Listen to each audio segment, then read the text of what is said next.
think that it is telling that Xabi Alonso opted to take off Rodrygo, one of the only attackers besides Gonzalo Garcia, the only one of the attackers not to go on international break. And he's one of the only ones that actually got to vacation during the season. I know that he was there, but he didn't play any of the games. Like, I think the last 3 or 4 games he didn't play. He was able to go on vacation with his family, which I understand with mental health. I'm with that. I get it. I understand that. But the fact is that they were willing to take him off before Vinicius, even though he's had the most amount of preseason, the most amount of break. It's telling. That means it does not work. It does not work on the right side. Maybe that's something that they're going to address in the following days. What, they have like 3 days before the next game? I'll have to check. When is their next game? On Sunday. Our next game is on Sunday. I think it's telling that it didn't work with Rodrygo. Raheem Diaz is not much better out there as well. Yes, he can play there, but we need to get back to the point where we had the BBC, we had Cristiano, we had Benzema, and we had Bale. Right? Bale was Cristiano's foil, right? Cristiano was inverted on the left. He would be able to take him down the line or be able to invert into the middle and take a shot. We need the same level of threat on the right side. That is a definite profile that we need. I don't think we currently have it in the squad. Because the reason why I don't believe so is because we put in Brahim Diaz and Rodrygo. And Rodrygo is just like respectful. I mean, he got the assist today, so I'm not going to say that he didn't do anything. I thought he played an excellent ball an excellent early curved ball into the path of Gonzalo Garcia. I will say that. But there's not enough threat. It's like he phases in and out of games. He drifts towards the middle. And then when he drifts towards the middle, it just becomes congested because you're bringing in the defender. And then on top of that, you have Trent. Trent will overlap here and there, but that is not his game.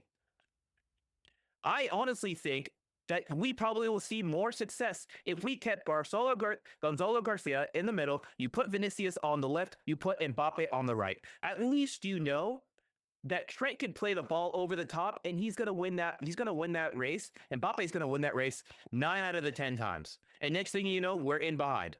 We're in behind for a cutback. We're in for him to do a Ronaldo chop, left foot, be able to play to Jude Bellingham or something. At least give it another threat. Other than every team knows that we are literally going to wait for Trent to do the long diagonal to Vinicius, and Vinicius is going to have to beat that player 1v1 within 3 seconds before the help is able to arrive. Like, I've seen this play for 38 games in La Liga. I've seen it before, and we didn't win anything. We need a right winger. We need a creative midfielder. That means one of the players has to leave. Or like what Xabi Alonso did, and he found out within 45 minutes. You take off Asensio, you make Tchouaméni, as good as he is, a CDM, he needs to play with a certain type of profile in that midfield. And currently, we don't have that. So it doesn't maximize either of them. We're just shoehorning people into certain positions, which actually bring out the sum of the parts don't equal the total. I think I said that correctly. If not, you can clip it, whatever. But ultimately, I think Tchouaméni is best going to be served as either the right center back in a back 3 or just a ball-playing center back. I think Asensio, it was not a great showing for him today. I don't know the reason as to why. Maybe he plays better with Rudiger, because Rudiger probably takes a lot of the main responsibility, and he feels a lot more comfortable and secure. Obviously, this is a partnership that they haven't had a lot before. This is their first game together, and obviously things can change. But what I've seen immediately when we moved Tchouaméni back and we added Arda Güler, we were dominating. We started dominating the game. Before, Al Hilal was all over us in the first half. He made a subtle decision to take off Asensio, move Tchouaméni back, put Arda Güler in, and play as a back 3. That's when we started having some offensive success.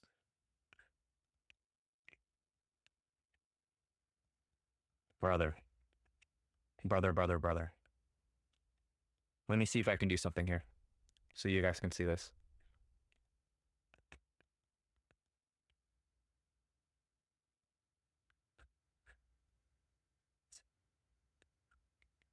Email, sorry.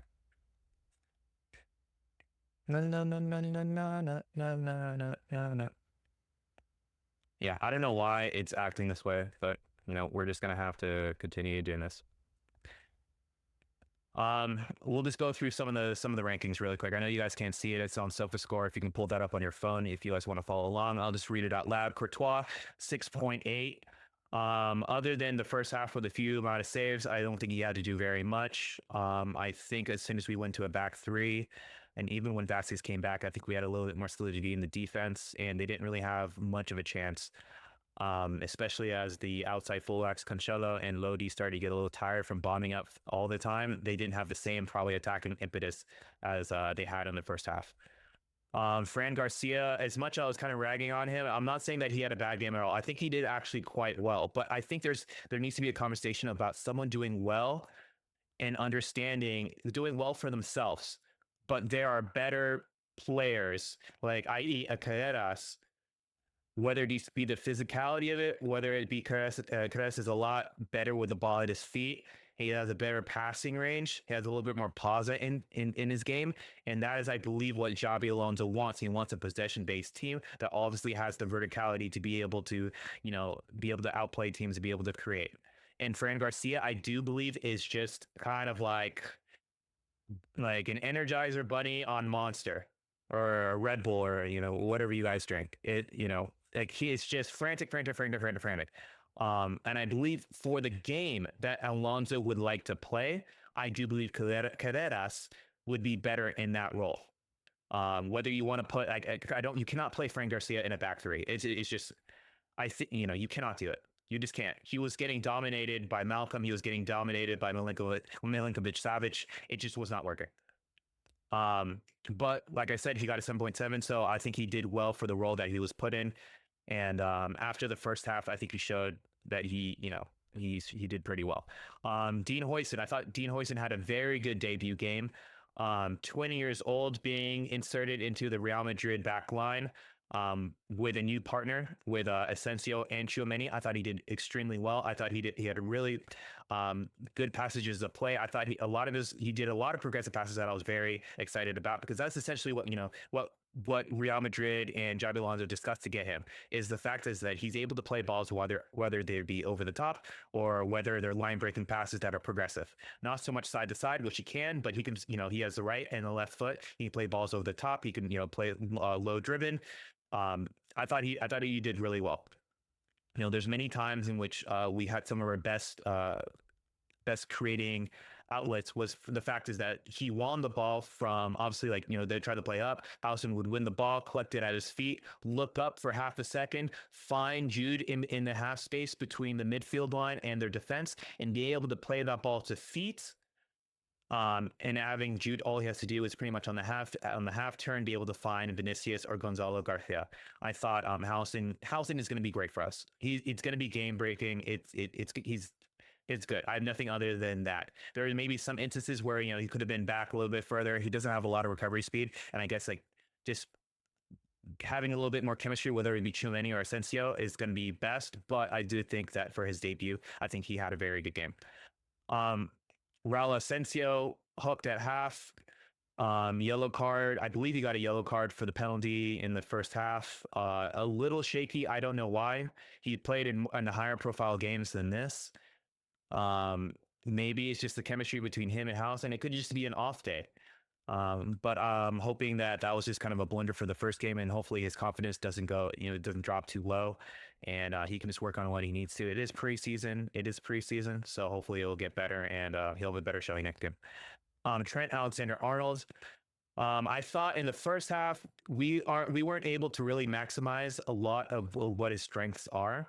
And not until the second half where they changed the lineup and they were able to put pretty much have enough bodies forward to be able to cause the defender to choose whether they're going to pick up Bellingham or Vinicius. And once they decided that they're going to stay with Vinicius with Bellingham, and Vinicius was able to hang out on the left flank, that long diagonal ball was on every single time. And I think that's something that Javi Alonso is definitely going to key in on, especially because Trent Alexander is going to invert. He's going to pick up that ball in that half space, and he's going to find Vinicius every single time, and he wants to isolate Vinicius into that 1v1 with the outside defender.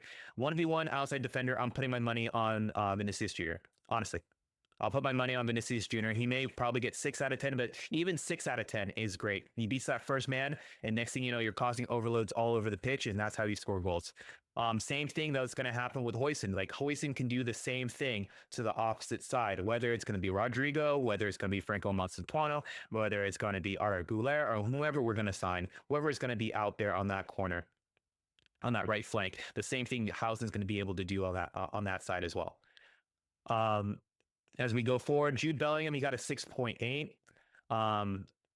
You know, he was pretty gassed. I think a lot of our midfielders are going to have low scores. It's because like they're not really used to what Javi Alonso is asking them. And to be honest, a lot of them probably are not the profile of player that Javi Alonso probably wants to employ in these positions. I'm not saying that they can't do it. They can't do it at all, but it's definitely going to take some time, and it's definitely going to take a lot of training sessions and a lot of specific and detailed work on what exactly they're supposed to do in certain instances. And Tchouaméni got a 7.4, and I believe that's because when he went back into the defense, I think he had a lot better game. I think that for this Real Madrid squad, for Tchouaméni to see sustained starting minutes and for what Javi Alonso wants to do is going to be as a right center back in a back three. I think if you can get the Tchouaméni at the right center back, you get Housen as the center, obviously the center back, and then you get Paredes as the left center back, you can play a back three. You have the defenders for a back three. You saw how much better Trent Alexander-Arnold was when he was able to essentially play as a wing back, or at least wing back, or be able to at least or he's a wing back, but he inverts. He's not an overlapping one, but like the one that inverts into the midfield. So you can cause a lot of overloads there. So, I mean, that's for me. That's what I thought. I thought we played a lot better, especially with the introduction of Arda Güler. You need a player that has the technical skill to be able to play out of a lot of press and be able to hold on to the ball. But yeah, Tchouaméni got a 7.4. Once again, he's bringing over his form from the end of last year into the beginning of this preseason, and I think he's indispensable, honestly. And I think we can make him one of the best ball-playing center backs, whether it be through a back three or a back three or back four in the world. Fede Valverde got a 6.8. I'm a little disappointed with the penalty kick. I'm not sure who made that decision. I know I've heard from reports where Valverde has opted out of taking penalties during a penalty shootout. I'm not saying that he cannot, but I do think that is not one of his strengths. So I don't know why we didn't allow the only striker on the field to take that.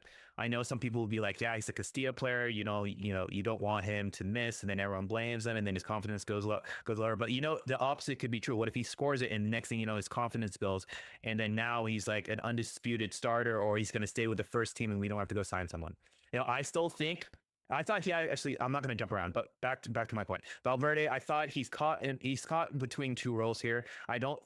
He's not a pivot. That's one thing. At least he's not in the pivot in the sense in where he's going to be the ball playing one. I know that you could probably share the responsibility between Tchouaméni and Valverde, but we've seen this already last year. We tried this last year under Carlo Ancelotti. And I don't know if these two players have it, but I do believe that you can play a pivot if you get another player to play the pivot with one of them, not both of them. Or in this case, you actually have Arda Güler. Then that means you have to take out Rodrygo and put Arda Güler, and then you just have 4 midfielders rather than the 3 attackers. At least for me. But like I said, it's an okay showing from Valverde. I thought he put some good challenges in. He did a lot of the hard miles, a lot of tracking, a few shots here and there. It wasn't his greatest game, but things are obviously going to improve. As we continue to go up, I'm gonna leave Rodrygo for then. Vinicius Jr. Vinicius Jr. got a 7.0. The thing is, a lot of people think I'm harsh on Vinicius Jr. I expect more from Vinicius when Mbappe is out. A lot of people are saying he's the franchise player. Respectfully, he has not played like the franchise player for the better part of the year. And I need Vinicius. Like, Vinicius cannot have another one of these middling years again. Like, and I understand that he's probably had some of the least amount of time with Xabi Alonso, and maybe he doesn't fully understand the role that he needs to, or whether I'm not exactly sure what's going on with Vinicius. Maybe someone closer can answer that question better than I can. I don't know what's going on. He didn't have a terrible game, but I'm expecting more from someone who's eventually going to be one of our captains if he stays as long as he says that he wants to stay, and supposed to be our franchise player. I need to see more in the absence of Kylian Mbappe, because when Kylian Mbappe is playing and Vinicius is not, Kylian Mbappe is on the score sheet. I know he's in more central positions, but he's on the score sheet. So I need to see more from Vinicius. I need to see less complaining. I need to see more sacrificing. I need to see more tracking back. No longer are we're gonna have Jude busting out like 90 minutes through like 3 long busting runs all game. Like we're not doing that anymore to Jude. We're not doing that to Valverde. We're not doing that to Tchouaméni or whomever is going to play there, Camavinga, whoever. We don't. I need to see more. I need him to act like the franchise player. Gonzalo Garcia, I thought obviously he won man of the match, the superior man of the match. I thought he had a great game. You can definitely see the difference with the team when you have a box threat. You need a striker. Especially if you have specialists like Trent Alexander-Arnold or you have Arda Güler, who are able to whip in perfect crosses into the dangerous zones in the box. We definitely need a target forward on the pitch. It adds another element, so it's not so predictable that every single time the only way that we're going to see success is if we do long balls or combination play out to our wingers, and we need our wingers to be 1 man or 2 men because they take too long to initiate the attack. There are a lot of times where Rodrygo will sit on the ball a little bit too long, and by the time he's ready to go beat that first man, the second defender or the midfielder is already back there to cover, and next thing you know, you're dribbling into 2 people and you lose it. It either needs to be faster, or we need another way to break down these defenses. But like I said, I think Gonzalo Garcia did pretty well. What happened? They're updating it right now. I thought Gonzalo Garcia did really well for what he did. I honestly think that he probably should have taken the penalty. He was on an aerial presence and an aerial nuisance all game for Koulibaly. And I think we definitely need a player like that. I don't want to poo-poo on him. I think that he's probably going to be I don't know if he's a starter level for Real Madrid as of now, but I definitely think that he could probably come off the bench. And I still think that we need a Budimir. I mean, I feel like if we had a Budimir in some of those instances, those are goals. And, whether or not this is the right time to say it or not, but if we had a Budimir and I think Gonzalo Garcia had at least like 2 or 3 chances where he put a little bit on it, but it was not enough to get past the keeper. If that's Budimir, who's 6'3", and has the physicality to really header above a lot of these players, I think at least one of those are a goal, and that might be a different story. But lo and behold, I think Garcia did a great job. And Rodrygo, in the first half, I didn't think that he was tracking his man enough. So, Lodi was just bombing forward and causing overloads on Trent. And I felt like Rodrygo needs to come back and cover. Maybe that's more of a conversation with Valverde. Valverde needs to check. He needs to cover a little bit more. And maybe Valverde's the one that steps out to that overload and have Rodrygo then slot in where Valverde is supposed to be. But whatever the actual clear instructions from Xabi Alonso is, I need to go see the tape. It wasn't happening. So obviously, with more practice, our next game is not until Sunday. Xabi Alonso, I guarantee, is probably going to, speak to the team right now. They're going to go back, then eat dinner. He's going to probably go watch film. Probably in the morning, they're probably going to go watch film with the team or the specific individuals that they want to do that. They'll go into training and probably watch more film.